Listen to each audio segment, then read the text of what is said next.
Everyone, welcome to my YouTube channel again. আজকে যে প্রোডাক্টটা নিয়ে কথা বলবো সেটা হচ্ছে আমাদের হট সেলিং প্রোডাক্ট X6 নিয়ে 1.5 ইঞ্চি টপ রেজিস্ট্যান্স সহ IP64 অ্যান্ড তার সাথে 5300 mAh ব্যাটারি, 35 ওয়াটের চার্জার, আর তার সাথে 50 মেগাপিক্সেলের dual box camera. Combination wise very good product.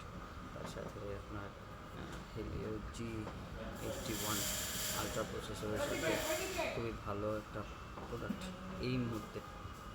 হ্যাঁ, তার সাথে যদি একটু চিন্তা ভাবনা করেন, এটার সাথে কিন্তু AI বাটন আছে। সো AI যত প্রকার কাজ সব কিছুই করা যায় X6-এর মাধ্যমে। আশা করবো আপনারা সবাই ভালো ফিডব্যাক দেবেন। কোনো প্রোডাক্ট যদি পছন্দ হয় আপনারা অবশ্যই চলে আসবেন জমজম স্মার্টফোন গ্যালারিতে, করিমুল্লাহ অপোজিটে। ধন্যবাদ।